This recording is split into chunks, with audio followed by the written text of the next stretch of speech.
Welcome to a video about voting in the United States of America. I just want to inform you because I don't think that most Americans know how the voting system works in America. For some people, this may be very shocking. For some people, they know. And for other people, they would like to change it, but there's nothing they can do about it. And what is that? Well, firstly, you need to understand that the citizens of the United States, when they vote, they do not actually really vote for the president. That's maybe shocking, but true.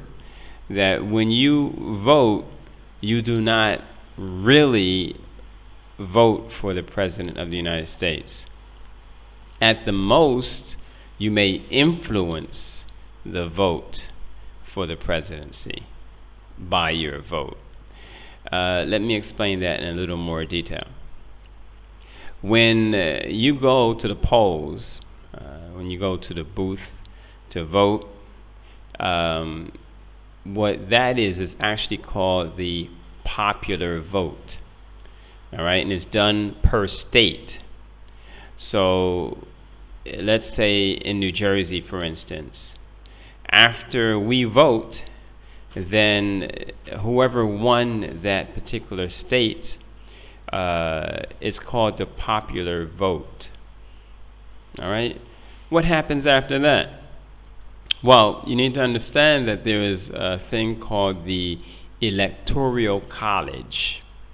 The Electoral College. Now, each state has a certain number of electors.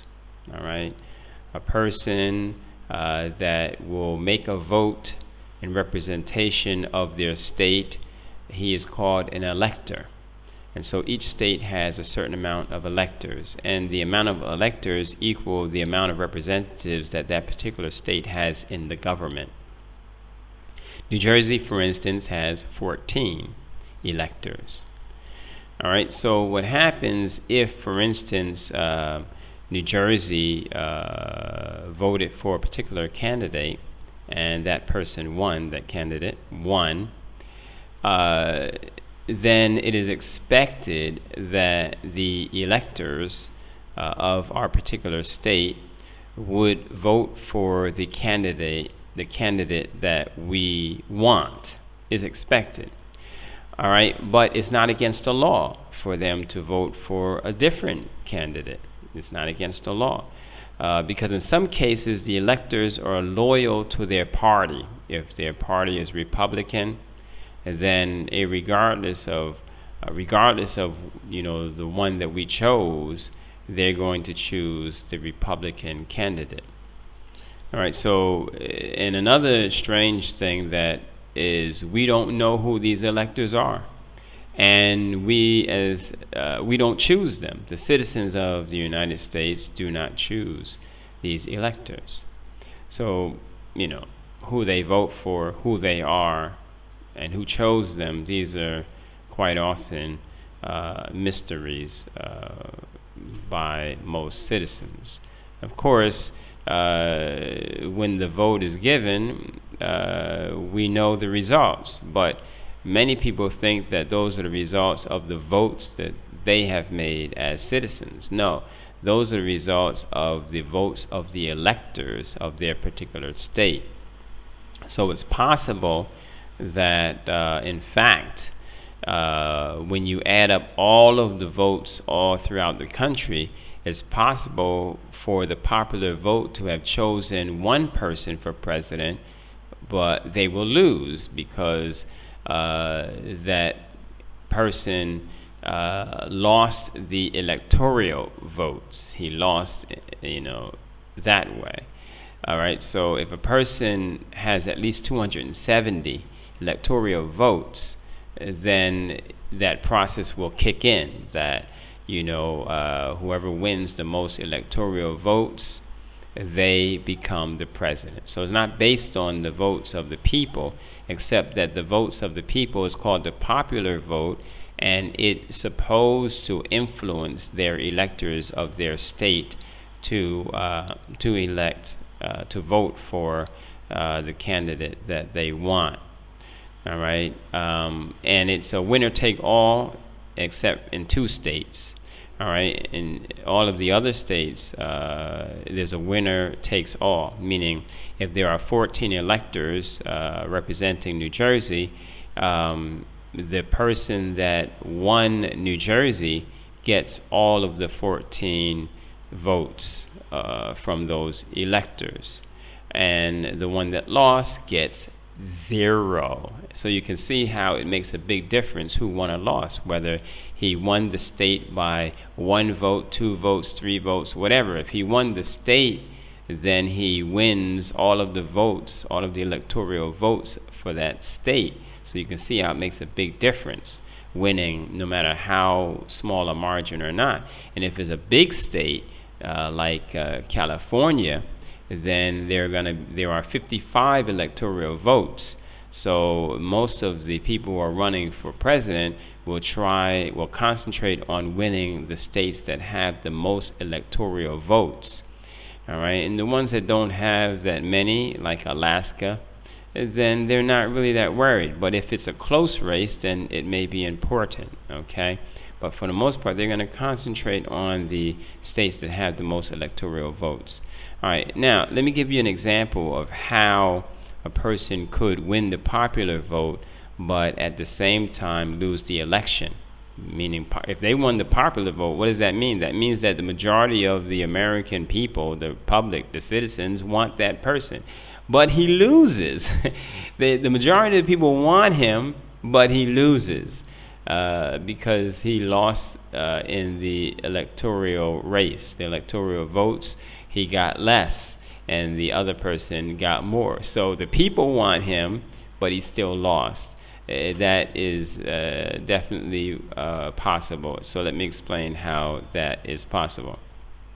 Let's say you have one person running for president. His name is John. And you have another person who's running for president, and his name is Bob. Let's take only 4 states as an example of this. New Jersey, which I mentioned, which has 14 electoral votes. Texas, which has 38 electoral votes. California, which has 55 electoral votes. And Alaska, which has 3 electoral votes. Now, let's say that John in New Jersey, he got 70 votes, but Bob got 30 votes. All right, keep track of that. All right, John got 70 votes from New Jersey, and Bob got 30. In Texas, let's say that John got 49 votes, and Bob got 51 votes. In California, let's say that John got 48 votes, and Bob got 52 votes. In Alaska, let's say that John got 90 votes, and Bob got 10 votes, which is easy to happen because we're talking about, and I'm just giving an easy example so you can see what I'm talking about. It's easy for this to happen because not everyone will go vote. I mean, out of the population, we can't say that everyone is going to vote. So it's a certain amount. We may have a larger turnout of voters in Alaska, even though it has a smaller population. We may have a larger turnout. All right, and so what does that mean? I mean, in popular vote, that may mean that the candidate won. But in terms of the electoral vote, Alaska only represents 3. All right, so now let's add this up. All right, John has 48. Okay, from California, 48 votes from California. He has 49 votes from Texas. He has 70 from New Jersey, and he has 90 from Alaska. When you add all of that up, John has 257 votes. Okay. Now for Bob, Bob had won, got 52 votes, all right, from California, and he got 51 votes from Texas, and he got 30 votes from New Jersey, and he got 10 votes from Alaska. So altogether, Bob has 143 votes. So in regards to popular vote, who won the election? Well, obviously John did, because John has a total of 257 votes from the popular votes. Bob has 143 votes from the popular votes. So 257 versus 143. So John won by a landslide. Okay. So in the popular vote, John won. He's the one that people want. But now let's go to electoral votes. All right. Now we have John. He won New Jersey, but New Jersey only has 14 electoral votes. But it goes to John. What does Bob get? 0, because it's winner takes all. So John gets 14 electoral votes. Bob gets 0. Then in Texas, who won? Bob won in Texas. So Bob gets the 38 electoral votes, and John gets 0. In California, who won? In California, Bob won. So Bob gets 55 electoral votes, and John gets 0. In Alaska, who won? John won. So John gets the 3 electoral votes from Alaska, and Bob gets 0.